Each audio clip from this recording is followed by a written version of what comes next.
Em 20 de julho de 1944, no quartel-general da Wolfschanze, nos bosques da Prússia Oriental, uma explosão sacudiu a sala de reuniões onde Adolf Hitler analisava o avanço soviético. O coronel Klaus von Stauffenberg havia deixado minutos antes uma maleta carregada com explosivo plástico sob a mesa de mapas. A carga detonou com força suficiente para matar 4 pessoas e ferir os demais presentes. Um oficial moveu, sem saber, a maleta para trás de um grosso pé de carvalho, e esse deslocamento salvou a vida do ditador. Hitler saiu do recinto com o tímpano perfurado, as calças rasgadas e queimaduras leves. Stauffenberg, convencido de que a explosão tinha sido um sucesso, viajou de volta a Berlim para ativar o restante do plano. A conspiração tinha o codinome de Operação Valquíria, um plano militar projetado originalmente para sufocar distúrbios internos e que os conjurados reprogramaram para assumir o controle das cidades alemãs após a morte de Hitler. Unidades do exército de reserva ocuparam pontos-chave em Berlim, Viena e Paris durante algumas horas, enquanto os oficiais golpistas transmitiam ordens a comandantes que ignoravam a verdadeira natureza do plano. A notícia de que Hitler continuava vivo chegou à capital antes do anoitecer. O aparato de poder nazista reagiu com rapidez.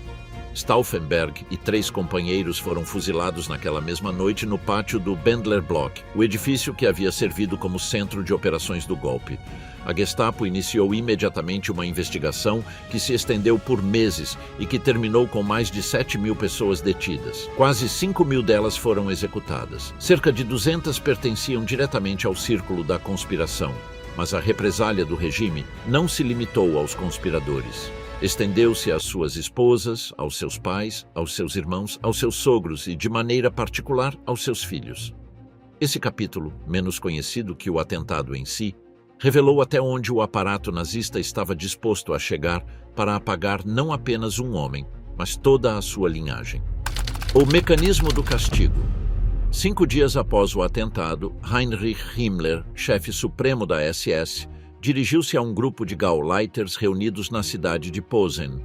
Anunciou a reativação de uma antiga figura jurídica conhecida como Sippenhaft, a responsabilidade de clã. Himmler invocou um suposto costume das tribos germânicas. Quando um membro de uma família cometia traição, disse ele, os antigos povos teutônicos exterminavam todo o clã até o último integrante, pois consideravam que o sangue estava corrompido.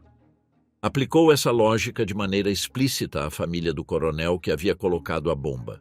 A sentença de Himmler foi breve e terminante. A estirpe dos Stauffenberg seria extinta até o seu último membro.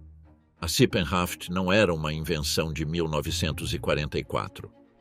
Existia como conceito no direito germânico antigo, ligada à vingança de sangue e ao pagamento de uma indenização chamada Wehrgeld, quando uma família devia responder coletivamente pelo delito de um de seus integrantes. O nacionalsocialismo a resgatou como ferramenta de terror seletivo e, após o atentado contra Hitler, adquiriu caráter de presunção legal quase automática. Bastava o parentesco ou o vínculo matrimonial com o acusado para ativar o mecanismo. A culpa individual deixou de ser um requisito. A medida converteu em suspeito qualquer parente próximo de um conspirador, sem importar se esse parente conhecia ou não os planos do atentado. Pais, irmãos, cônjuges, sogros, cunhados e, em muitos casos, bebês de poucos meses de vida ficaram sob prisão ou vigilância. Os historiadores que estudaram os arquivos calcularam que cerca de 180 pessoas foram detidas sob a Sippenhaft em relação direta com a conspiração de julho, uma cifra que não inclui aqueles que sofreram interrogatórios, perda de emprego ou confisco de bens sem chegar a uma prisão formal. O objetivo de Himmler era duplo.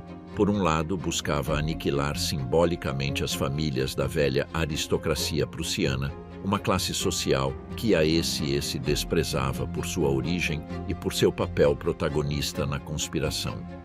Por outro lado, pretendia semear o terror entre os oficiais que ainda hesitavam em se somar a qualquer futura tentativa de rebelião.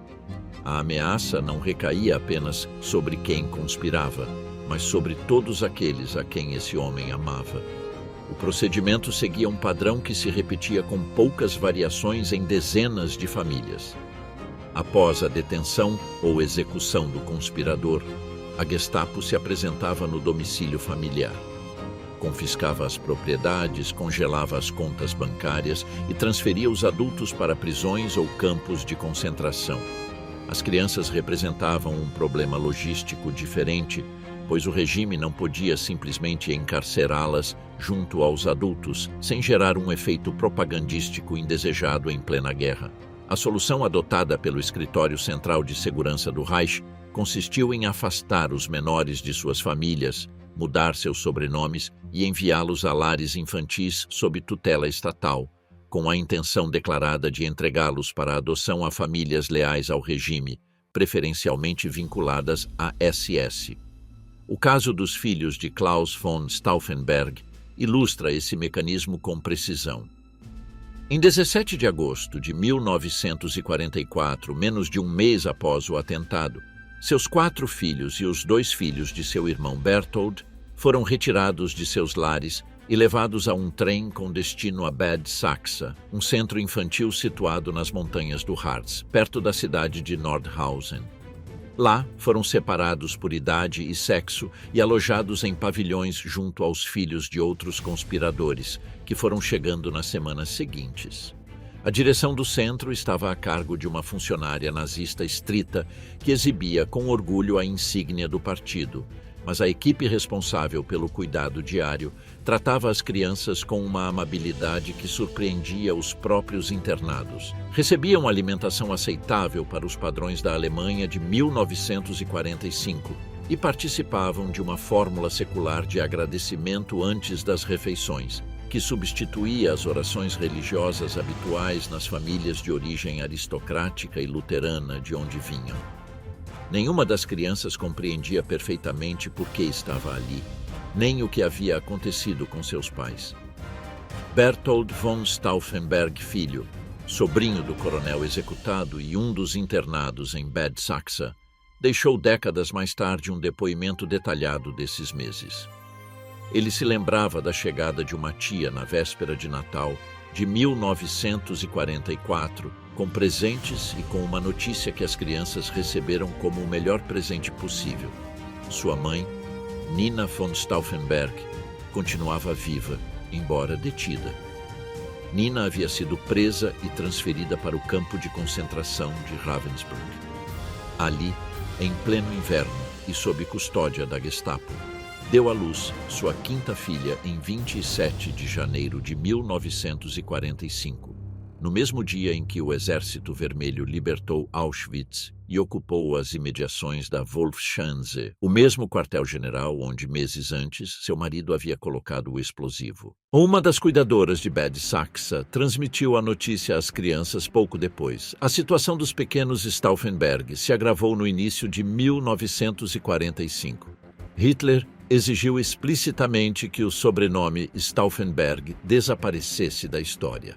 A ordem era mudar o sobrenome deles para Meister e entregá-los para adoção a uma família leal ao regime, possivelmente vinculada à SS, para que crescessem sem memória de sua origem. O primeiro passo desse plano consistiu em transferi-los de Bad Saxa para o campo de concentração de Buchenwald, onde já funcionava um barracão de isolamento para prisioneiros por parentesco. A transferência foi marcada para o domingo de Páscoa, de 1945. As crianças subiram em um caminhão militar rumo à estação de trem de Nordhausen. Um bombardeio aliado atingiu o bairro da estação minutos antes de sua chegada e destruiu completamente aquela área da cidade. A infraestrutura ferroviária ficou inutilizada e os responsáveis pela transferência não tiveram alternativa senão retornar com as crianças para Bad Saxa.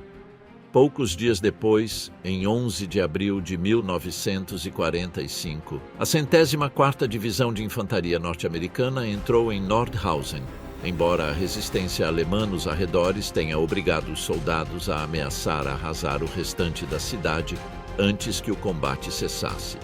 Os filhos de Stauffenberg nunca chegaram a pisar em Buchenwald. A combinação de um bombardeio fortuito e o colapso final da frente ocidental interrompeu o plano de Himmler apenas semanas antes de a guerra terminar. O barracão dos parentes. Enquanto as crianças permaneciam em Bad Saxa, os adultos da família percorreram um itinerário muito mais duro. Nina von Stauffenberg foi transferida de Ravensbrück, junto a outros prisioneiros por parentesco, para um barracão de isolamento dentro do próprio campo de Buchenwald, habilitado desde fevereiro de 1945 para alojar especificamente os familiares dos conspiradores de julho.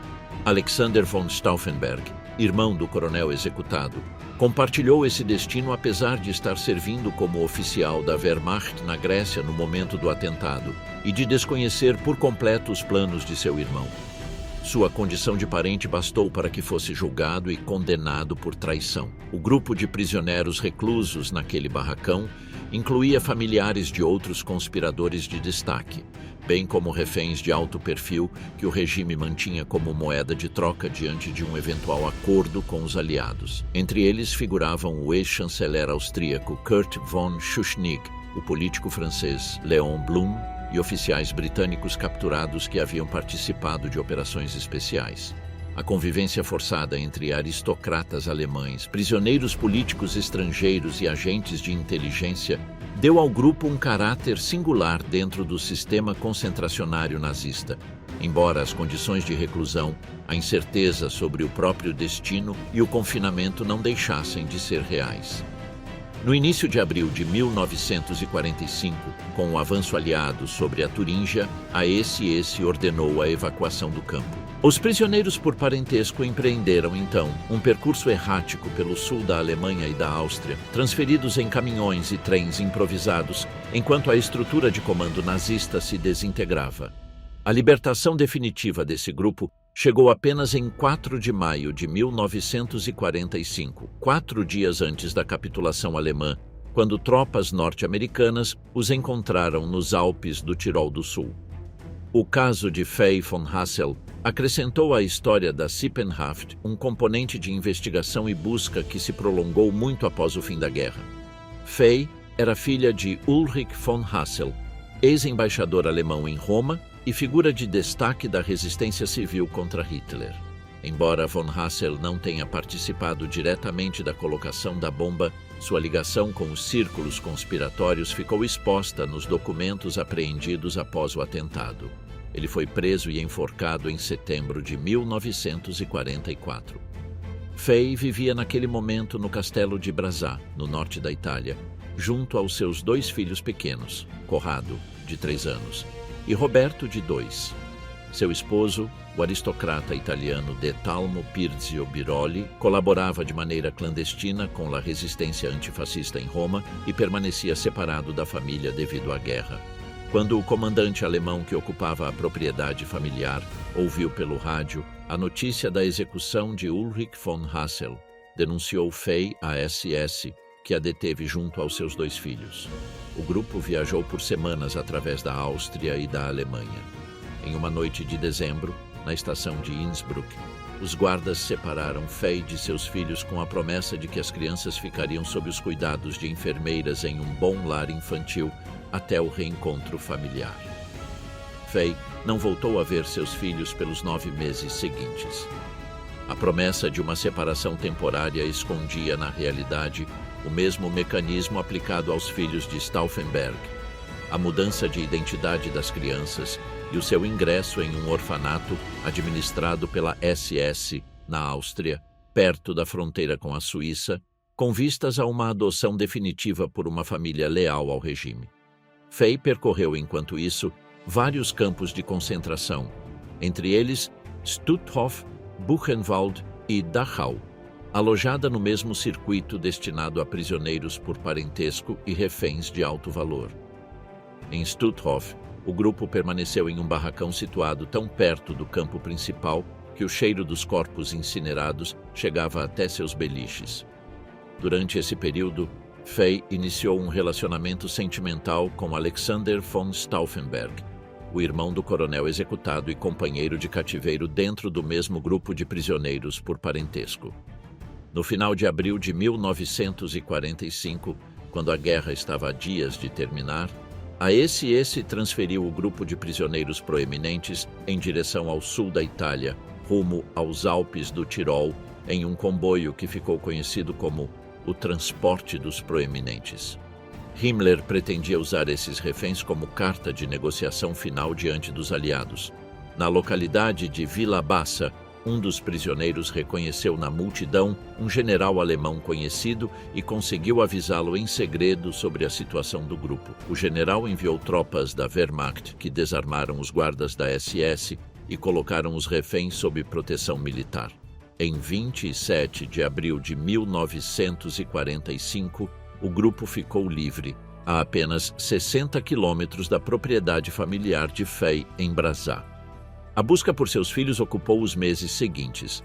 A mãe de Fey, Ilse von Hassel, e outra parente percorreram diferentes campos infantis administrados pela SS na Áustria até localizarem Corrado e Roberto em setembro de 1945, exatamente um ano após a separação em Innsbruck. As crianças tinham sido registradas sob outro sobrenome e, segundo os planos do regime, estavam destinadas a uma adoção que teria apagado por completo sua identidade original. Ambos cresceram com sequelas daquela experiência, mas chegaram à vida adulta com carreiras profissionais consolidadas, um como economista vinculado a instituições europeias e o outro como arquiteto. O padrão que afetou os Stauffenberg e os Hassel se repetiu, com variações, em dezenas de famílias vinculadas à conspiração. Karl Friedrich Goerdeler, o civil designado para chefiar o governo posterior ao golpe, caso este triunfasse, foi capturado semanas após o atentado e executado em fevereiro de 1945. Sua família sofreu o confisco de bens e a prisão de vários de seus parentes próximos, embora Goerdeler tenha passado meses foragido antes de sua captura, o que atrasou a aplicação completa do mecanismo sobre seu entorno. Adam von Trott-Zolz, diplomata e um dos canais de ligação da conspiração com os aliados ocidentais, foi executado em agosto de 1944. Sua esposa e filhos ficaram sob a sombra da suspeita durante o restante da guerra, e sua filha lembrou, décadas mais tarde, de uma frase que seu pai repetia antes do atentado. Pedia que, se a tentativa fracassasse, alguém contasse ao mundo o que eles haviam tentado fazer. Henning von Treschow, o oficial que havia projetado junto a Stauffenberg boa parte do plano Valkyria, cometeu suicídio no fronte no mesmo dia do atentado, ao saber de seu fracasso, antes que a Gestapo pudesse prendê-lo. Sua família ficou igualmente exposta a Sippenhaft, apesar de Treschow ter escapado de um julgamento formal graças à sua morte imediata.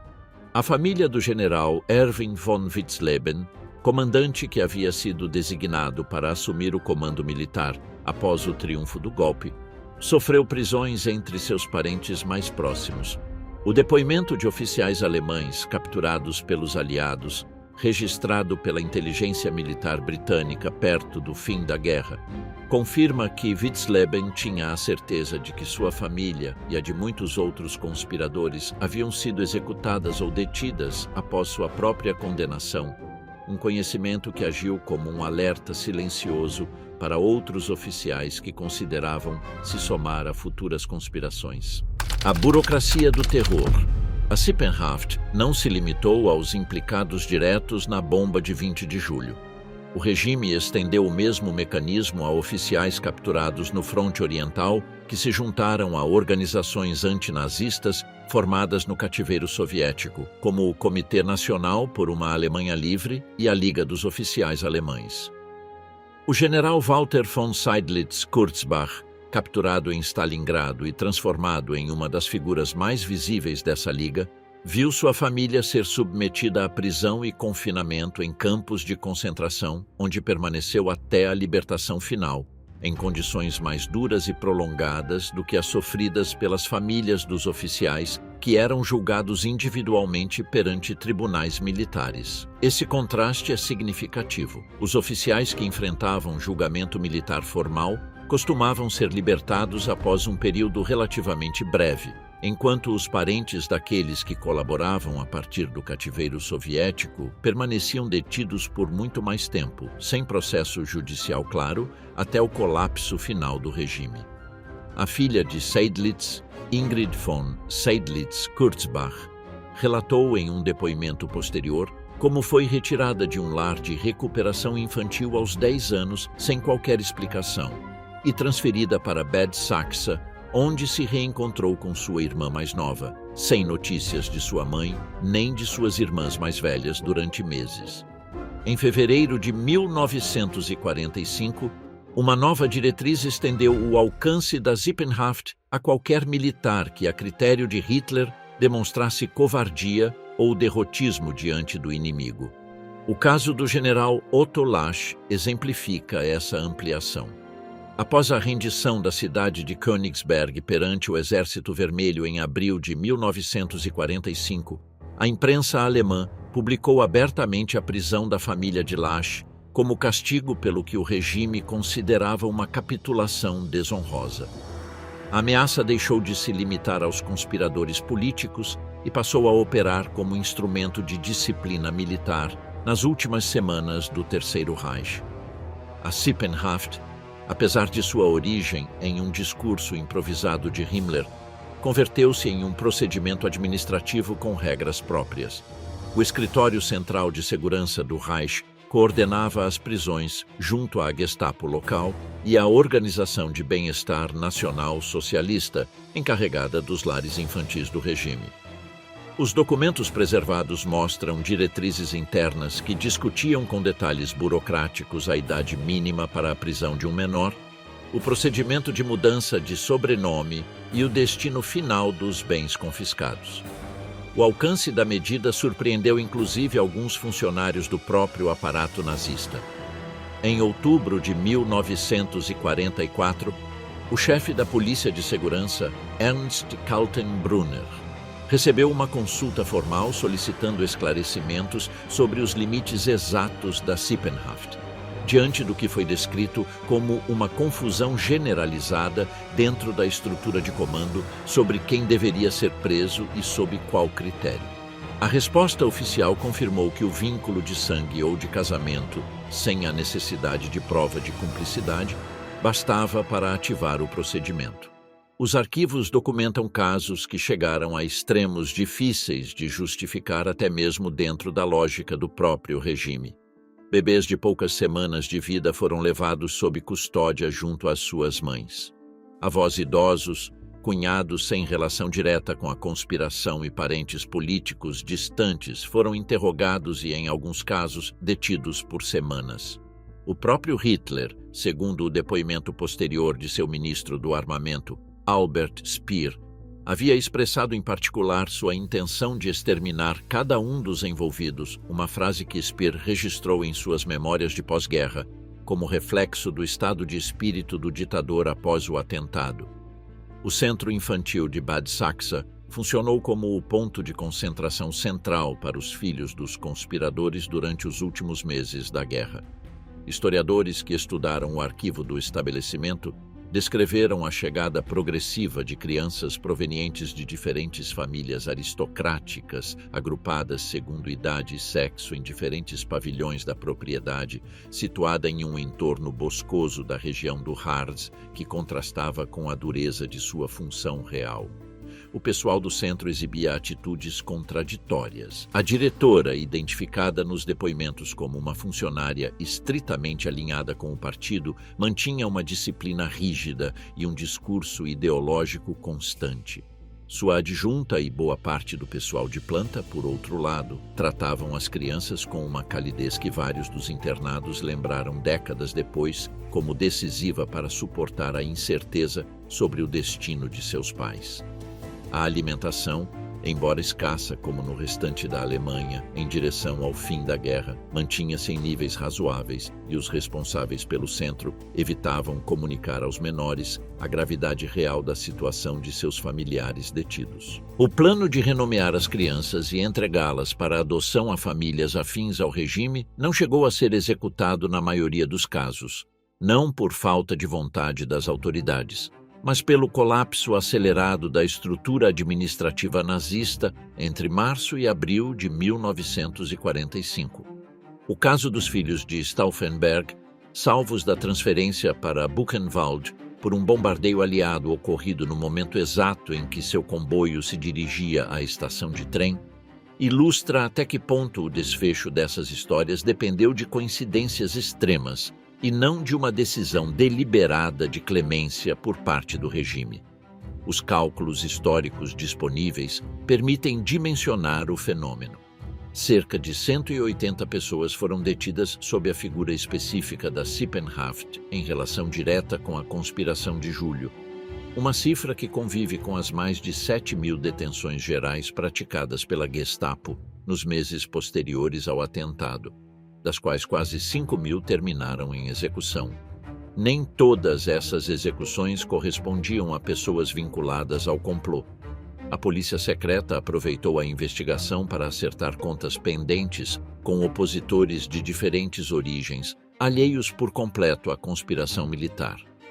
A aplicação da Sippenhaft, contudo, revelou-se desigual e inconsistente se analisada caso a caso. Algumas famílias sofreram o confisco de bens sem chegar à prisão. Outras foram separadas durante meses em condições de reclusão dura. Outras, como a de Seydlitz, permaneceram detidas até o último dia da guerra sem processo judicial algum. Essa inconsistência, longe de debilitar o efeito da medida, reforçou sua função principal como instrumento de terror psicológico. A incerteza sobre qual família seria a próxima a sofrer o castigo era tão dissuasiva quanto a aplicação efetiva da pena. Entre março e maio de 1945, o sistema de custódia sobre os familiares dos conspiradores entrou em uma fase de desorganização crescente. A proximidade do fronte aliado obrigou a esse a evacuar campos e centros infantis com escassa planificação, transferindo os prisioneiros de um ponto a outro em comboios improvisados, muitas vezes sem destino claro nem instruções firmes sobre seu destino final. Esse caos administrativo acabou salvando a vida de boa parte dos detidos, incluindo os prisioneiros por parentesco alojados em Buchenwald, cuja transferência final em direção ao sul da Alemanha e da Áustria os manteve fora do alcance de uma possível ordem de execução em massa até a chegada das tropas norte-americanas em 4 de maio de 1945. Os filhos de Stauffenberg permaneceram em Bad Saxa até a libertação da zona por parte da 104ª Divisão de Infantaria norte-americana, ocorrida em 11 de abril de 1945. Os filhos de Fay von Hassel foram localizados por seus familiares em setembro daquele mesmo ano, após meses de busca entre os diferentes lares infantis administrados pela SS em território austríaco. Em ambos os casos, o reencontro familiar chegou após meses de incerteza absoluta sobre o paradeiro e a identidade legal dos menores. A sombra depois da guerra. O final do conflito não trouxe para essas famílias um reconhecimento imediato. Boa parte da sociedade alemã de pós-guerra manteve durante anos uma avaliação negativa sobre os conspiradores de 20 de julho, a quem muitos cidadãos consideravam traidores que haviam atuado em um momento em que o país ainda combatia. Uma pesquisa realizada em 1951 revelou que apenas 43% dos homens e 38% das mulheres consultadas tinham uma opinião positiva sobre os envolvidos no atentado. Outra pesquisa de 1956 mostrou que apenas 18% dos entrevistados aprovava a ideia de dar o nome de Stauffenberg ou de Goerdeler a uma escola. Essa desconfiança teve consequências materiais concretas. Um projeto de lei destinado a conceder pensões às viúvas dos executados nunca chegou a ser aprovado no Bundestag, e as famílias receberam, em seu lugar, uma indenização anual acordada como solução intermediária. Um dos poucos conspiradores que conseguiu escapar da forca, o advogado Fabian von Schlabrendorff, dedicou boa parte dos anos seguintes a defender o reconhecimento público das famílias marginalizadas pela suspeita de traição.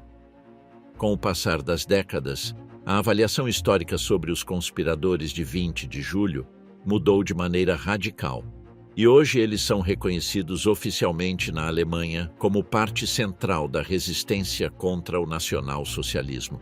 A própria figura da Sippenhaft ficou expressamente proibida na Lei Fundamental da República Federal, que estabeleceu o princípio da responsabilidade penal individual como garantia constitucional, em resposta direta aos abusos documentados durante os últimos meses do Terceiro Reich.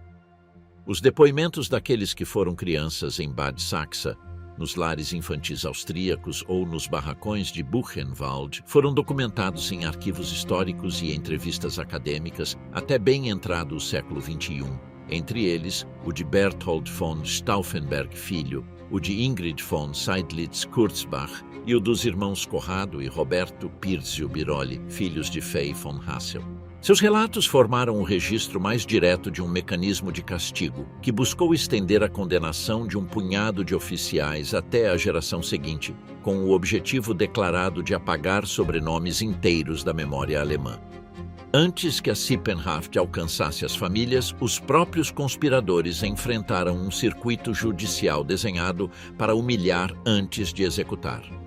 O Tribunal do Povo, presidido na maioria dos julgamentos de julho pelo juiz Roland Freisler, submeteu os acusados a audiências públicas filmadas para fins propagandísticos, nas quais Freisler interrompia constantemente os réus, gritava com eles e os privava de qualquer possibilidade real de defesa. Vários dos acusados foram obrigados a comparecer sem cinto nem suspensórios, de modo que tinham de segurar as calças com as mãos durante o interrogatório, uma humilhação calculada para projetar na tela a imagem de homens derrotados e patéticos. As condenas à morte eram executadas na prisão de Plötzensee, em Berlim, por meio de enforcamento com corda de piano suspensa em um gancho de açougue, um método escolhido deliberadamente por sua lentidão e crueldade. Hitler ordenou que se filmasse parte do processo para sua própria exibição privada. A velocidade do procedimento judicial foi notável. Entre a detenção, o julgamento e a execução dos primeiros conspiradores transcorreram apenas semanas, embora os processos posteriores, vinculados a figuras periféricas da conspiração, tenham se estendido até os últimos dias do regime, com sentenças proferidas ainda em abril de 1945. Esse mesmo tribunal julgou, em janeiro de 1945, Helmut James von Moltke, fundador do Círculo de Kreisau, um grupo de aristocratas, diplomatas e religiosos que havia debatido na propriedade familiar da Silésia o desenho de uma Alemanha democrática após a queda de Hitler. Moltke havia se oposto explicitamente ao plano de assassinar Hitler, por temer que a morte do ditador o transformasse em mártir, mas sua prisão em janeiro de 1944, um ano antes do atentado, e a posterior vinculação de vários membros do Círculo de Kreisau com a conspiração de julho bastaram para que Freisler o condenasse por alta traição. A sentença descreveu suas ideias sobre o futuro político da Alemanha como uma desonra permanente. Moltke foi executado em Plötzensee em 23 de janeiro de 1945. 12 dias após tomar conhecimento de sua condenação. O caso da família Moltke oferece um contraste revelador diante do padrão geral da Sippenhaft. Freya von Moltke, esposa de Helmut James, permaneceu em liberdade durante todo o processo judicial de seu marido e conservou a custódia de seus 2 filhos pequenos, Helmut Kaspar, nascido em 1937, e Konrad, nascido em 1941. Freya visitava seu esposo na prisão de Tegel. Manteve com ele uma correspondência diária que um capelão introduzia e tirava da cadeia, arriscando a própria vida. E guardou as cartas escondidas dentro das colmeias da propriedade familiar em Kreisau. A explicação para esse tratamento diferente encontra-se na natureza específica da acusação contra Moltke, centrada em suas atividades prévias dentro do Círculo de Kreisau, e não em uma participação direta no atentado de 20 de julho, somada ao peso simbólico que o sobrenome Moltke ainda conservava na tradição militar prussiana, ligado ao marechal de campo que havia conduzido o exército alemão à vitória na Guerra Franco-Prussiana do século XIX. Esse prestígio familiar atuou como um escudo parcial, que Freya reconheceu explicitamente em entrevistas posteriores. Embora tenha sublinhado que esse amparo tinha limites evidentes e não teria evitado sua própria prisão se as autoridades tivessem decidido aplicar o mesmo critério que usaram com os Stauffenberg. Após a execução de seu esposo, Freya abandonou a Alemanha com seus 2 filhos, instalou-se primeiro na África do Sul e mais tarde nos Estados Unidos, onde dedicou boa parte de sua vida a preservar a memória do Círculo de Kreisau. Nem todos os envolvidos na conspiração esperaram passivamente por sua prisão. Heinrich von Lehndorff, oficial de ligação do Distrito Militar de Königsberg e administrador da propriedade familiar de Steinort, na Prússia Oriental, soube do fracasso do atentado na mesma noite de 20 de julho. No dia seguinte, quando a Gestapo chegou à sua propriedade para detê-lo, Lehndorff saltou de uma janela do primeiro andar em direção ao parque da propriedade e escapou correndo rumo ao lago e ao bosque próximo. Passou várias horas oculto antes de telefonar para sua esposa, Gottliebe, que estava grávida de seu 4º filho, para pedir que fosse buscá-lo. Em vez de tentar uma fuga definitiva, Lehndorff decidiu entregar-se voluntariamente à Gestapo com a esperança de proteger sua família de represálias maiores. Foi transferido primeiro para uma prisão em Königsberg e depois, em 8 de agosto de 1944, durante uma transferência para a sede central da Gestapo em Berlim, aproveitou uma parada do veículo em frente ao portão da prisão para saltar e escapar pela 2ª vez. Passou vários dias escondido nos bosques, movendo-se à noite, até que um guarda florestal a quem pediu refúgio o entregou à polícia. O Tribunal do Povo o condenou à morte em 4 de setembro de 1944, e ele foi enforcado naquele mesmo dia em Plötzensee. Sua esposa Gottliebe e suas 4 filhas, entre elas a pequena Vera, nascida em 1939, passaram o restante da guerra confinadas em diferentes campos de concentração, sob o mecanismo da Sippenhaft. Vera von Lehndorff sobreviveu a essa experiência infantil e, décadas mais tarde, converteu-se em uma renomada modelo e atriz sob o nome artístico de Veruschka, uma biografia que conectou diretamente a infância marcada pelo confinamento nazista a uma trajetória pública muito distante daqueles anos. A comparação entre os casos de Stauffenberg, Hassel, Seidlitz, Moltke e Lehndorff permite reconstruir a lógica interna e também a falta de lógica com a qual o aparato nazista aplicou a responsabilidade de clã durante os últimos meses da guerra. O grau de castigo dependia da proximidade do parente executado com o núcleo duro da conspiração, do prestígio histórico do sobrenome familiar, da rapidez ou lentidão de cada investigação local da Gestapo e, em não poucos casos, do puro acaso representado por um bombardeio aliado ou pelo colapso de uma linha ferroviária nas semanas finais do conflito. Esse componente de arbitrariedade conviveu com uma intenção declarada de aniquilação total, expressa sem nuances por Himmler em seu discurso de Posen e respaldada em particular pelo próprio Hitler, segundo o depoimento de Albert Speer. A distância entre a intenção declarada e o resultado final, mais caótico e inconsistente do que o discurso de Himmler sugeria, explica-se em grande parte pela velocidade com que colapsou a engrenagem administrativa do Terceiro Reich entre fevereiro e maio de 1945, um período no qual as ordens centrais deixaram de se traduzir de maneira uniforme na execução local das políticas de terror. O último refém de Himmler. Em abril de 1945, com o fronte ocidental desmoronando e o chamado Reduto Alpino convertido na última fantasia estratégica do regime, Himmler ordenou concentrar seus prisioneiros mais valiosos em um único ponto do sul da Alemanha e do norte da Itália. Cerca de 140 prisioneiros proeminentes, de 17 nacionalidades diferentes, foram transferidos de Dachau para o Tirol do Sul entre 17 e 27 de abril. O grupo misturava figuras de renome internacional, como o ex-presidente do Conselho francês Léon Blum, o ex-chanceler austríaco Kurt von Schuschnigg e o pastor luterano Martin Niemöller, com oficiais militares aliados capturados, generais soviéticos desertores, colaboracionistas de diferentes países do eixo e, em uma proporção próxima a 1/3 do total, familiares dos conspiradores de 20 de julho, entre eles vários integrantes da família Stauffenberg. O comboio cruzou o Passo do Brenner e chegou em 28 de abril às imediações da localidade de Villa Bassa, no Tirol do Sul italiano, com destino a um hotel às margens do Lago de Brais.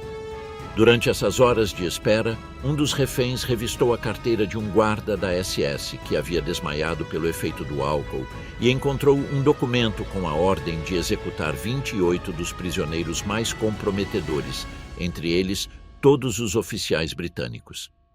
A tensão entre os guardas da SS, cada vez mais erráticos, e o grupo de reféns cresceu durante todo o dia seguinte.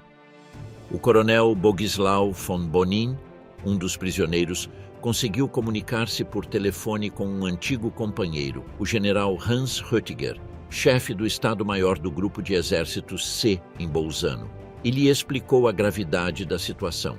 Rüttiger conseguiu o envio de uma companhia de infantaria da Wehrmacht, sob o comando do capitão Wichard von Alvensleben, que chegou ao local e desarmou sem resistência os guardas da SS, colocando os reféns sob a proteção do exército regular.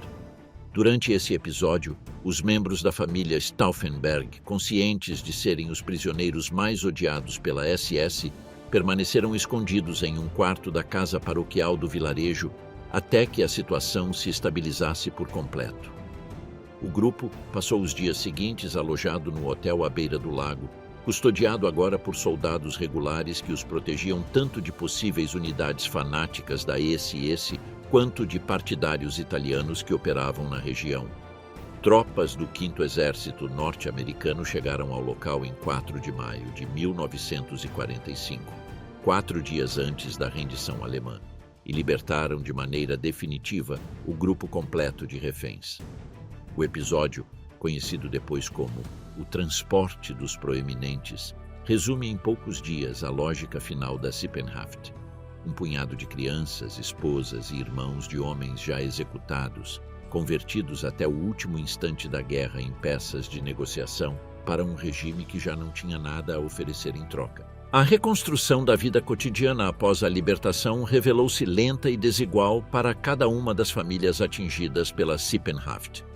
Nina von Stauffenberg recuperou seus 5 filhos, incluindo a menina nascida no cativeiro em Ravensbrück, e dedicou boa parte das décadas seguintes a preservar a memória de seu esposo e a colaborar com historiadores e pesquisadores que documentaram a conspiração de julho.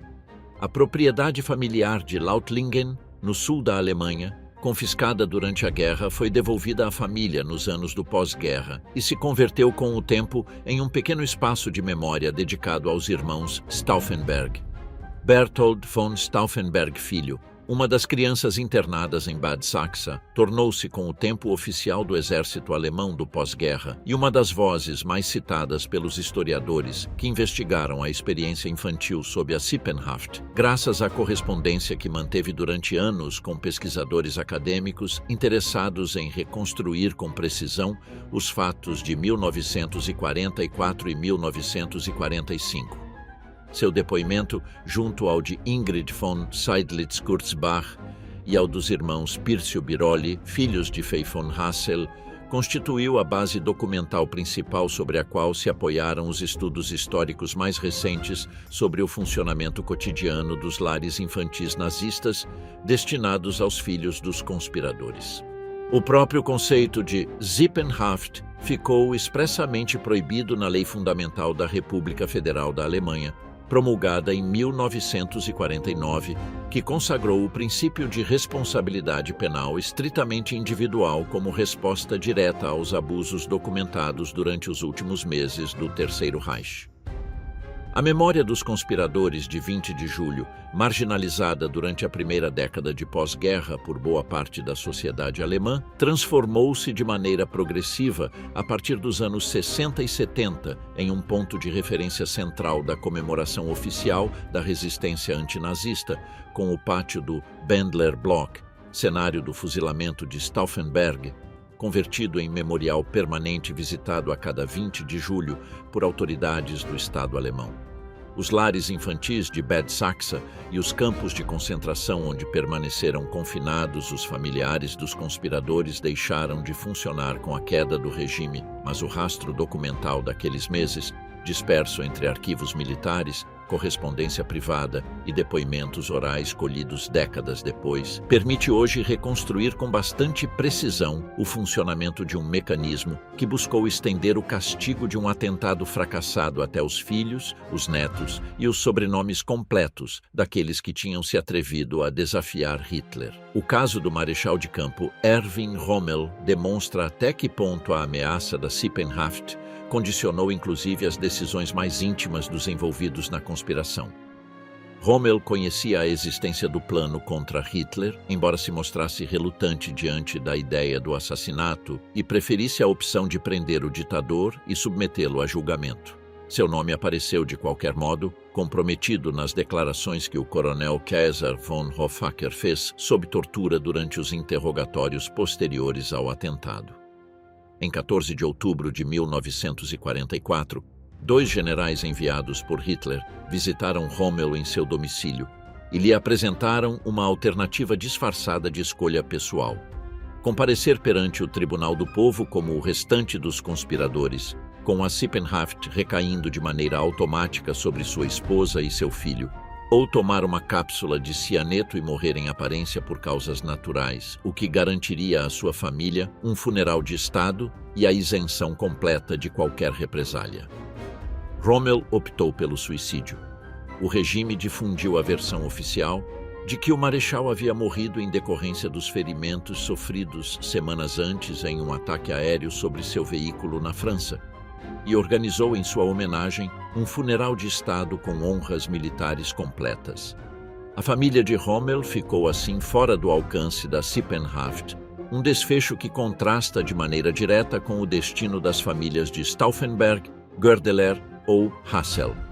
O caso revela que a ameaça sobre os filhos e as esposas não operava unicamente como castigo posterior à conspiração, mas também como ferramenta de negociação utilizada pelo próprio regime para induzir determinados envolvidos a evitar um julgamento público que teria exposto contradições incômodas dentro do próprio exército alemão. Karl Friedrich Goerdeler, o civil designado para assumir a chancelaria caso o golpe triunfasse, conseguiu escapar de Berlim nas horas posteriores ao fracasso do atentado e permaneceu foragido por quase um mês, movendo-se de um esconderijo a outro por diferentes regiões da Alemanha.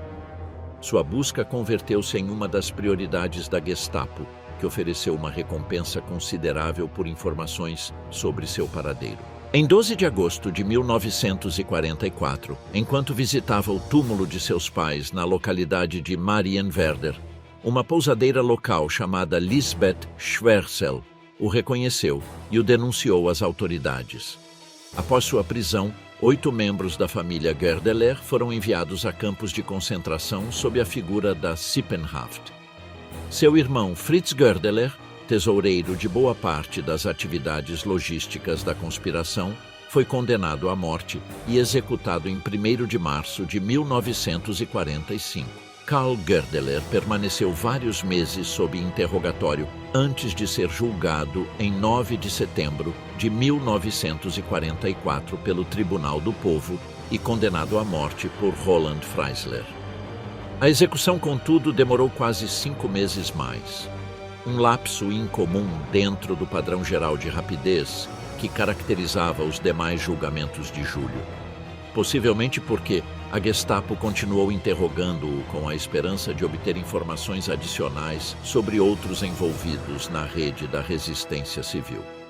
Goerdeler foi finalmente enforcado em 2 de fevereiro de 1945 em Plötzensee.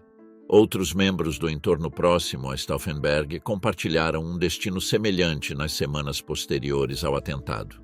Peter York von Wartenberg, um dos organizadores do Círculo de Kreisau e parente da família Stauffenberg por via materna, foi executado em 8 de agosto de 1944, apenas semanas após a conspiração.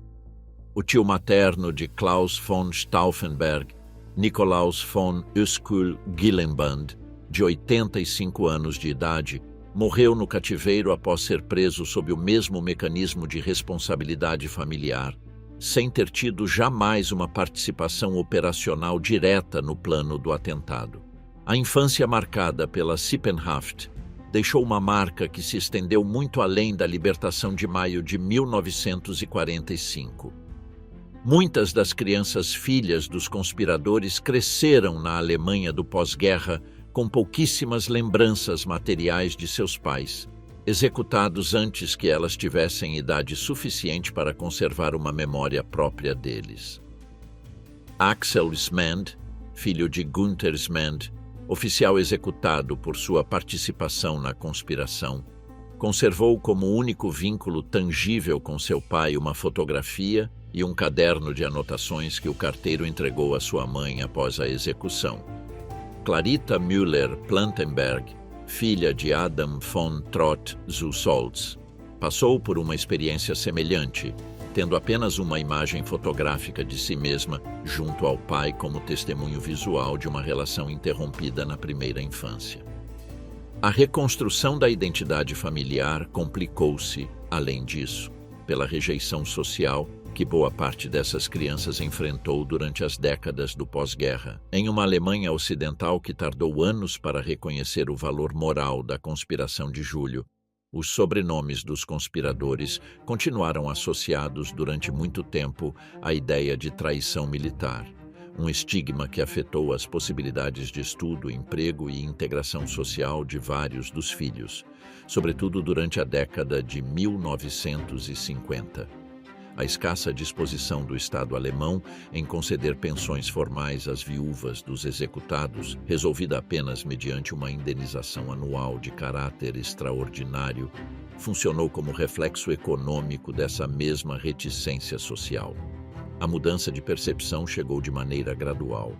A criação do Centro de Documentação da Resistência Alemã no antigo edifício do Bendler Block, cenário do fuzilamento de Stauffenberg e seus companheiros, consolidou, a partir da década de 1980, um espaço oficial de memória visitado a cada ano por autoridades do Estado na data do aniversário do atentado. As novas gerações de recrutas do exército alemão começaram a prestar juramento em unidades que levavam o nome dos conspiradores de 1944, um gesto simbólico que teria sido impensável na Alemanha do primeiro pós-guerra, quando os próprios filhos desses homens cresciam ainda sob a sombra da suspeita que havia perseguido seus pais. A máquina se devora a si mesma. O terror desencadeado após o 20 de julho não respeitou sequer aqueles que contribuíram para sufocar o golpe. O general Friedrich Fromm, comandante do Exército de Reserva, ordenou o fuzilamento sumário de Stauffenberg e seus companheiros na mesma noite do atentado, em uma tentativa de apagar rapidamente qualquer rastro de sua própria ambiguidade durante as horas iniciais da conspiração, quando havia hesitado sobre qual lado apoiar. A manobra não o salvou. Himmler ordenou sua prisão no dia seguinte, e um tribunal militar o condenou por covardia diante do inimigo. Fromm foi fuzilado em 19 de março de 1945, apenas semanas antes do fim da guerra, vítima do mesmo aparato repressivo que ele próprio havia ativado contra seus antigos subordinados. As execuções vinculadas à investigação do atentado continuaram até os últimos dias do regime. O próprio Roland Freisler, o juiz que havia presidido a maioria dos processos perante o Tribunal do Povo, morreu em 3 de fevereiro de 1945 durante um bombardeio aliado sobre Berlim, soterrado sob os expedientes do caso que estava julgando naquele momento. Sua morte interrompeu temporariamente os julgamentos formais, embora as execuções extrajudiciais tenham continuado de maneira dispersa até abril de 1945, quando a Gestapo fuzilou, em diferentes pontos do país, dezenas de prisioneiros vinculados direta ou indiretamente aos círculos da resistência, em uma tentativa final de eliminar testemunhas antes da chegada das tropas aliadas. Esse contexto de violência descontrolada durante as últimas semanas de guerra explica, em parte, a fragilidade da situação dos prisioneiros da Sippenhaft durante esse mesmo período. As crianças de Bad Saxa, os familiares reclusos em Buchenwald e o grupo de reféns transferido para o Tirol do Sul dependiam, na prática, de que nenhuma ordem de extermínio chegasse a tempo antes do colapso definitivo das linhas de comunicação do regime. A diferença entre a sobrevivência e a morte de dezenas de pessoas reduziu-se nas últimas semanas de abril de 1945, à velocidade com que avançavam os exércitos aliados frente à capacidade cada vez mais limitada da estrutura de comando nazista para executar suas próprias ordens. A reconstrução histórica da Sippenhaft, aplicada após o 20 de julho, apoia-se em 3 tipos de fontes principais. A primeira foram os documentos administrativos do próprio regime, preservados de maneira fragmentária em arquivos militares alemães que incluíam diretrizes internas sobre o procedimento de prisão, correspondência entre a Gestapo e o Escritório Central de Segurança do Reich e os registros do Tribunal do Povo. A segunda foram os depoimentos diretos dos sobreviventes, colhidos em entrevistas, memórias e correspondência privada, entre os quais se destacaram os relatos de Berthold von Stauffenberg Filho, de Ingrid von Seydlitz-Kurzbach e dos irmãos Pirzio Biroli. A terceira foram os registros da inteligência aliada, em particular as conversas de oficiais alemães capturados que os serviços de inteligência britânicos gravaram secretamente perto do fim da guerra, que documentaram até que ponto o temor da Sippenhaft condicionava as decisões de oficiais que, de outro modo, estariam dispostos a se somar a novas tentativas de resistência contra Hitler. O historiador Robert Löffel, autor do estudo acadêmico mais exaustivo sobre o tema, calculou, a partir desse cruzamento de fontes, que a aplicação da Sippenhaft resultou, na prática, muito mais desigual e improvisada do que sugeria o discurso original de Himmler em Posen, embora sua função como mecanismo de terror psicológico tenha operado de maneira efetiva sobre o conjunto da sociedade alemã durante os últimos meses da guerra. Essa combinação de violência real contra um grupo relativamente reduzido de famílias e ameaça generalizada contra o restante da população constituiu, segundo essa análise, a característica central da responsabilidade de clã, tal como aplicada pelo nacionalsocialismo entre julho de 1944 e maio de 1945, um mecanismo que buscou punir não apenas aqueles que tinham se atrevido a desafiar Hitler, mas cada um dos nomes que carregavam seu sobrenome. A ameaça de punir as famílias não nasceu inteiramente em julho de 1944. Desde 1943, o comando do exército alemão já recorria de maneira informal a advertências do tipo Sippenhaft contra soldados considerados de origem racial duvidosa, segundo os critérios nazistas, ou contra combatentes que abandonavam seus postos no fronte. Um dos primeiros casos documentados correspondeu ao soldado Wenceslaus Leis, acusado em dezembro de 1942 de abandonar sua posição, cujo caso serviu de antecedente para estender a ameaça de represália familiar à totalidade da tropa muito antes do atentado contra Hitler. Após julho de 1944, essa lógica se generalizou de maneira oficial por meio de circulares do alto comando que advertiam as tropas sobre as consequências familiares de qualquer sinal de derrotismo, deserção ou rendição não autorizada. A queda da cidade de Königsberg em abril de 1945 converteu-se no exemplo mais citado dessa aplicação tardia.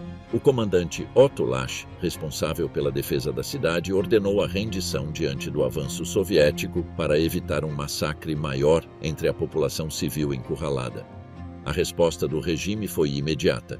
A família de Lasch foi presa e a imprensa alemã publicou a notícia da prisão como advertência pública dirigida a qualquer outro comandante que considerasse uma rendição semelhante nas semanas finais da guerra. Essa ampliação do alcance da Sippenhaft sustentada por uma lei específica de fevereiro de 1945, transformou um mecanismo projetado originalmente para punir a aristocracia prussiana, envolvida em uma conspiração política concreta, em uma ferramenta de disciplina militar aplicável a qualquer soldado do Reich.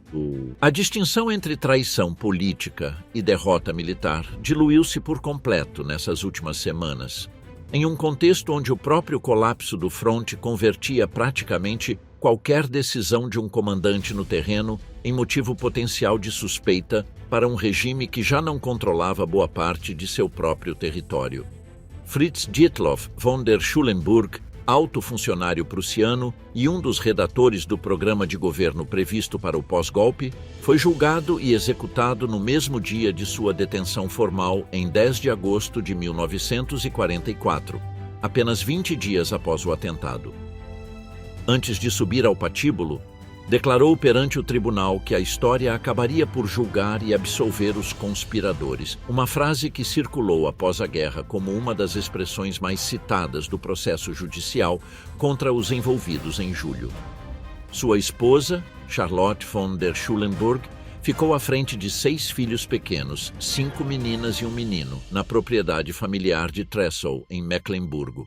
Diferentemente do ocorrido com os filhos de Stauffenberg ou de Hassel, a família Schulenburg conseguiu evitar a aplicação mais severa da Sippenhaft. Charlotte conseguiu escapar em direção ao oeste com seus 6 filhos pouco antes da chegada do Exército Vermelho à região, e sobreviveu ao desmoronamento final do fronte oriental, sem chegar a ser transferida para um campo de concentração, embora tenha permanecido sob vigilância e interrogatório da Gestapo durante boa parte desses meses. 10 anos após a execução de seu marido, Charlotte recebeu, por uma série de circunstâncias fortuitas, a carta de despedida que Fritz Dietloff havia escrito na mesma noite de sua condenação. Uma secretária do Ministério da Justiça do Reich, cuja identidade se manteve em sigilo durante décadas, havia copiado o texto em segredo e correndo o risco de morte antes que o original fosse destruído, e o conservou guardado durante toda a pós-guerra até fazê-lo chegar à viúva em 1954. O episódio ilustra, assim como o caso dos filhos de Stauffenberg salvos por um bombardeio fortuito, até que ponto a sorte de cada família dependeu de decisões individuais de funcionários, guardas e empregados anônimos que, em alguns casos, optaram por desobedecer em silêncio às instruções do regime. Durante os meses posteriores ao atentado, o Escritório Central de Segurança do Reich elaborou um relatório diário destinado a Hitler e a seu secretário Martin Bormann, conhecido nos arquivos históricos com o nome de Spiegelbild einer Verschwörung, o reflexo de uma conspiração. O documento compilava de maneira sistemática os depoimentos obtidos sob interrogatório dos detidos, incluindo menções frequentes a parentes, amizades e contatos que terminavam por engrossar a lista de novas prisões sob a Sippenhaft. Esse mecanismo retroalimentado explica, em parte, por que a investigação, longe de ser encerrada nas semanas imediatas ao 20 de julho, continuou se expandindo durante meses, incorporando nomes que sequer haviam participado de maneira consciente da conspiração original. A investigação não parou com as execuções dos principais responsáveis pelo atentado. Em abril de 1945, quando a guerra estava praticamente decidida, a Gestapo executou no campo de concentração de Flossenbürg um grupo de prisioneiros vinculados à rede de resistência dentro do Serviço de Inteligência Militar alemão, entre eles o almirante Wilhelm Canaris, antigo chefe do Abwehr, o general Hans Oster, seu segundo no comando, e o teólogo Dietrich Bonhoeffer, colaborador dessa mesma rede. Os 3 foram enforcados em 9 de abril de 1945, apenas 3 semanas antes da rendição alemã, em um processo sumário sem as formalidades do Tribunal do Povo, ordenado de maneira direta por Hitler a partir de documentos encontrados nos arquivos pessoais de Canaris.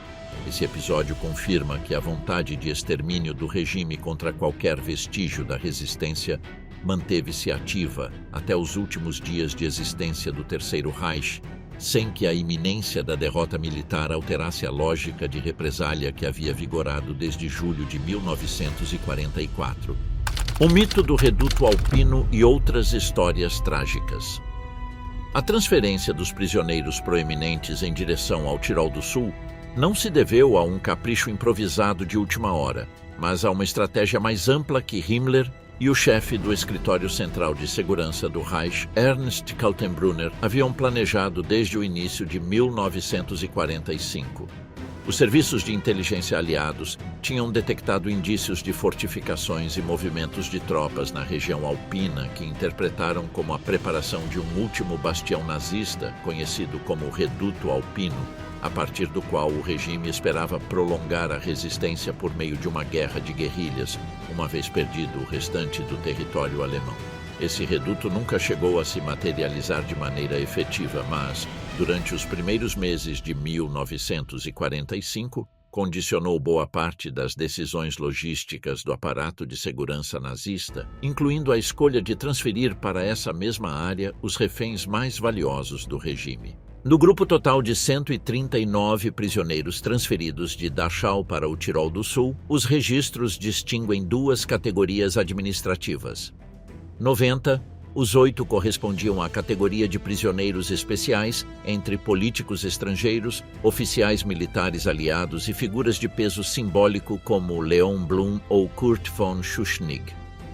Os 37 restantes correspondiam especificamente à categoria de prisioneiros por parentesco, entre os quais se incluíam os familiares dos conspiradores de 20 de julho.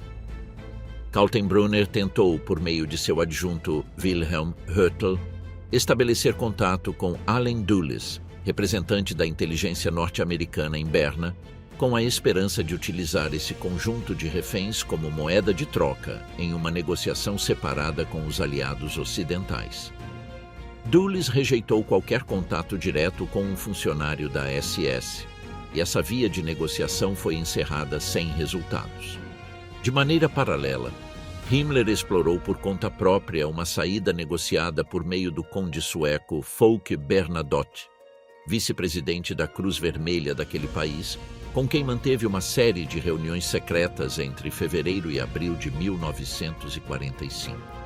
Em um desses encontros, realizado em 23 de abril na localidade de Hohenlychen, Himmler chegou a oferecer a rendição das tropas alemãs no fronte ocidental, com a condição de continuar a resistência contra o Exército Vermelho no fronte oriental, uma proposta que Bernadotte transmitiu aos governos britânico e norte-americano, e que estes rejeitaram imediatamente, exigindo uma capitulação incondicional perante todos os aliados por igual. Quando a notícia dessas tratativas chegou aos ouvidos de Hitler, poucos dias antes de seu suicídio, o ditador destituiu Himmler de todos os seus cargos e ordenou sua prisão, acusando-o de traição nas últimas horas de existência do regime que ambos haviam construído juntos.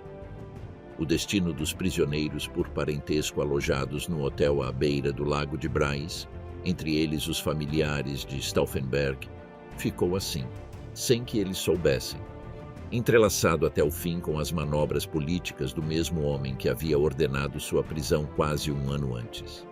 A transformação da memória pública sobre os conspiradores de julho encontrou sua expressão mais visível em uma cerimônia militar que se repete todos os anos desde a fundação do Exército da Alemanha Federal, em 1955.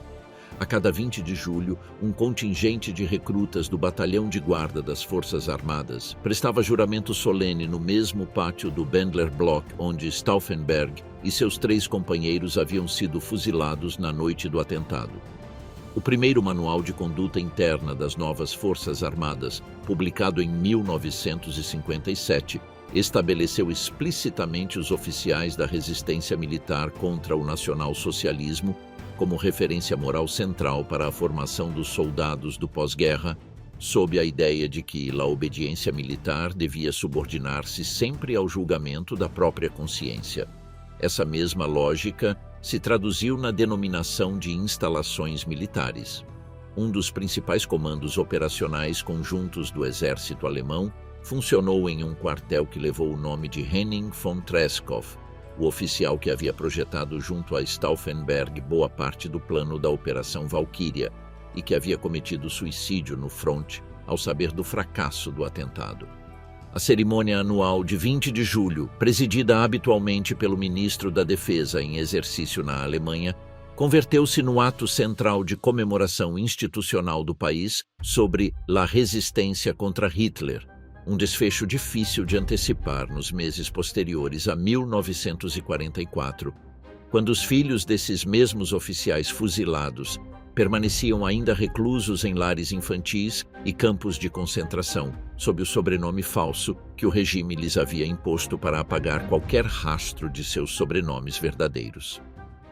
Nina von Stauffenberg viveu até 2 de abril de 2006, falecendo aos 92 anos de idade, muito depois de ter visto seus 5 filhos crescerem e de ter presenciado a mudança radical na avaliação pública da conspiração que havia custado a vida de seu marido e meses de cativeiro a ela mesma.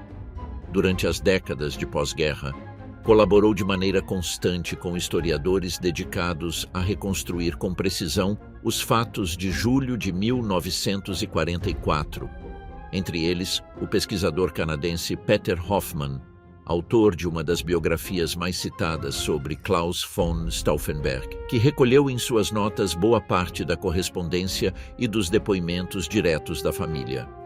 Constanze, a filha caçula, nascida no campo de concentração de Ravensbrück em janeiro de 1945 e a única dos 5 irmãos que nunca chegou a conhecer o pai, publicou em 2008 uma biografia dedicada à vida de sua mãe, na qual reconstruiu detalhadamente tanto os anos de casamento anteriores ao atentado, quanto a experiência de cativeiro, separação e busca pela qual a família passou entre 1944 e 1945. O livro converteu-se em uma das fontes secundárias mais utilizadas pelos pesquisadores que estudaram a experiência específica das mulheres e das crianças sob a Sippenhaft, um ângulo que havia recebido menos atenção acadêmica do que a análise política e militar da conspiração em si. A memória daqueles meses ocupa hoje um espaço permanente dentro do próprio Memorial de Buchenwald, que dedica uma exposição específica à experiência da família Stauffenberg como prisioneiros por parentesco, com material audiovisual que reúne os depoimentos diretos de Berthold Filho e de outros membros da família sobre sua passagem pelo barracão de isolamento do campo. Essa exposição, somada à de Bad Saxa, documentada pelo historiador Robert Löffel, e aos arquivos pessoais preservados pelas diferentes famílias afetadas, permite hoje reconstruir com um nível de detalhe considerável um episódio que, durante boa parte da segunda metade do século XX, permaneceu como uma nota de rodapé dentro da história mais conhecida do atentado de 20 de julho. A responsabilidade de clã aplicada pelo regime nazista após o 20 de julho não constituiu um fenômeno isolado na história dos regimes totalitários do século XX. Durante o grande expurgo soviético da década de 1930, as autoridades de Joseph Stalin prenderam de maneira sistemática esposas, filhos e pais daqueles que eram acusados de traição ou de conspiração contra o Estado, sob a categoria administrativa de familiares de traidores da pátria. O caso do líder bolchevique Nikolai Bukharin revelou-se paradigmático. Após sua execução em 1938, sua esposa foi enviada a um campo de trabalho e seu filho pequeno foi criado sob uma identidade diferente durante anos, em um padrão que guarda paralelismos diretos com o ocorrido posteriormente com os filhos de Stauffenberg. Durante a Revolução Cultural Chinesa da década de 1960, um mecanismo semelhante de responsabilidade familiar recaiu sobre os parentes de líderes apontados como desviacionistas, entre eles a família do futuro líder Deng Xiaoping, submetida à perseguição e humilhação pública enquanto Deng permanecia marginalizado do poder. Em nenhum desses 2 casos, contudo, existiu uma base legal explícita comparável àquela que Himmler invocou em seu discurso de Posen, que apresentou a responsabilidade de clã como a recuperação deliberada de uma suposta tradição jurídica germânica antiga, com pretensões de legitimidade histórica que os regimes soviético e chinês nunca formularam de maneira tão sistemática. O conceito de Sippenhaft continuou sendo citado posteriormente como referência histórica direta para descrever práticas de repressão familiar documentadas por órgãos internacionais em diferentes países. As Nações Unidas utilizaram essa comparação em relatórios sobre o uso da detenção de familiares de opositores políticos como ferramenta de pressão em alguns países latino-americanos, um uso do termo que confirma até que ponto o episódio protagonizado pelas famílias dos conspiradores alemães de 1944 se converteu, décadas após o ocorrido, na referência histórica mais citada para nomear qualquer forma de castigo coletivo aplicado com base exclusiva no parentesco. Em paralelo aos acontecimentos de julho de 1944 na Alemanha, o mesmo regime aplicou uma variante do sequestro de familiares como ferramenta de pressão política em outro cenário europeu. Em 15 de outubro de 1944, o marechal de campo Miklos Horthy, regente da Hungria, anunciou pelo rádio a assinatura de um armistício preliminar com a União Soviética, com a intenção de retirar seu país da guerra. Horas antes desse anúncio, um comando da SS, sob a liderança de Otto Skorzeny, sequestrou Miklos Horthy filho, principal colaborador político de seu pai nas negociações secretas com os soviéticos durante uma reunião que os alemães haviam preparado como armadilha por meio de falsos intermediários iugoslavos. O filho do regente foi rendido à força, enrolado em um tapete e transladado de avião até Viena, de onde foi enviado ao campo de concentração de Mauthausen. Com seu filho como refém, Horthy recebeu um ultimato direto: retratar-se publicamente do armistício e ceder o poder a um governo húngaro alinhado com Berlim, chefiado pelo líder fascista Ferenc Szalasi, ou assumir a responsabilidade pela vida do jovem.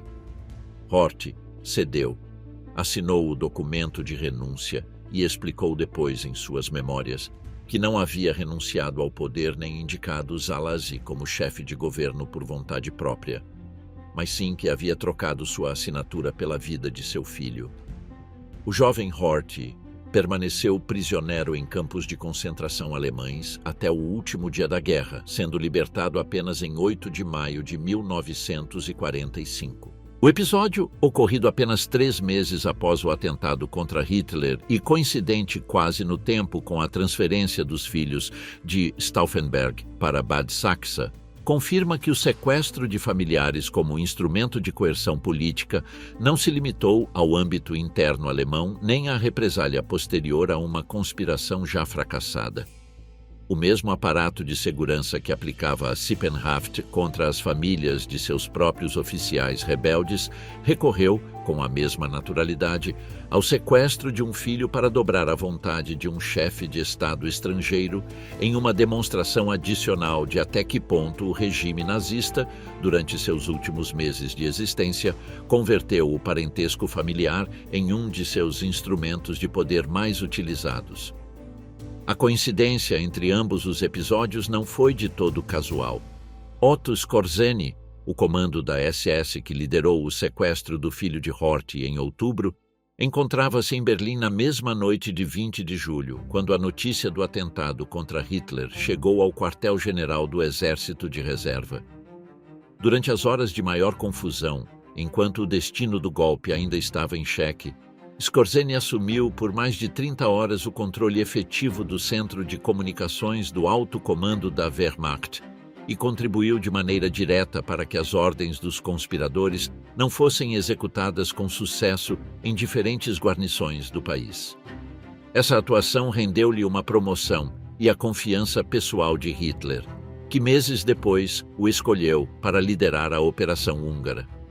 O percurso de Skorzeny entre julho e outubro de 1944, primeiro como instrumento decisivo para sufocar a conspiração contra Hitler e depois como executor direto de um sequestro familiar destinado a dobrar um chefe de Estado estrangeiro, resume de maneira precisa a lógica que atravessou os últimos meses do regime nazista.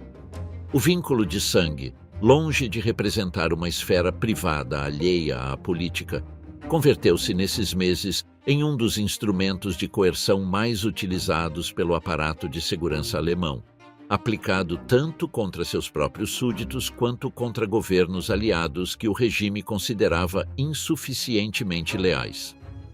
O registro fotográfico e documental daqueles meses conserva-se hoje de maneira dispersa entre o Arquivo Federal Alemão, os acervos do Memorial de Buchenwald, os arquivos privados das famílias afetadas e os expedientes do próprio Tribunal do Povo, parcialmente destruídos durante os bombardeios finais sobre Berlim, mas reconstruídos em grande parte a partir de cópias e referências cruzadas, preservadas em outros órgãos do regime. Entre esse material sobrevivem fotografias das crianças internadas em Bad Saxa, correspondência interna do Escritório Central de Segurança do Reich sobre o procedimento de mudança de sobrenome e os registros de entrada e saída dos prisioneiros por parentesco alojados no barracão de isolamento de Buchenwald. Esse conjunto documental, cruzado com os depoimentos diretos colhidos durante as últimas décadas do século XX e as primeiras do século XXI, permite reconstruir hoje, com um nível de precisão considerável, o funcionamento cotidiano de um mecanismo que, entre julho de 1944 e maio de 1945, manteve sob prisão, vigilância ou reclusão centenas de pessoas cujo único vínculo com a conspiração contra Hitler consistia em compartilhar um sobrenome, um laço matrimonial ou um laço de sangue com algum dos homens que tinham se atrevido a desafiá-lo. Berthold von Stauffenberg, filho, o menino que aos 10 anos havia presenciado de Bad Saxa o desmoronamento final do regime que tinha assassinado seu pai e seu tio, ingressou anos mais tarde no exército da República Federal da Alemanha e alcançou com o tempo o posto de general de divisão. Concedeu durante décadas entrevistas e correspondência a pesquisadores interessados em reconstruir com precisão os fatos de 1944 e 1945. Entre eles, o próprio Robert Löffel, cujo estudo acadêmico sobre a Sippenhaft apoiou-se de maneira direta nesses depoimentos.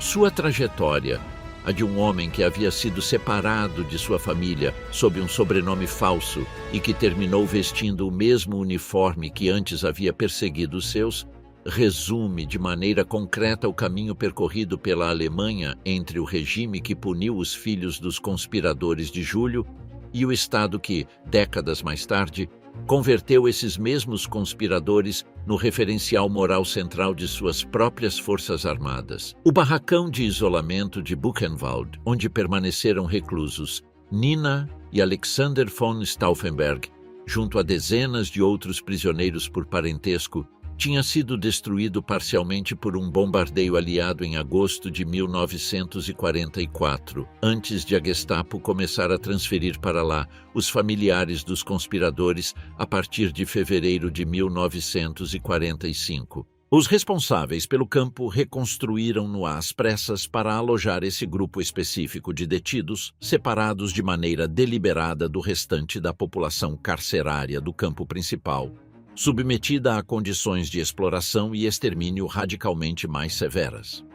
Essa separação física entre os prisioneiros por parentesco e os demais internados de Buchenwald, documentada nos registros administrativos do campo, confirma o status particular que o regime outorgava aos familiares dos conspiradores, nem livres nem submetidos ao mesmo destino da maioria dos que compartilhavam o mesmo recinto, mas sim retidos em um espaço intermediário pensado exclusivamente como reserva de reféns para uma negociação que, em maio de 1945, já não ocorreria.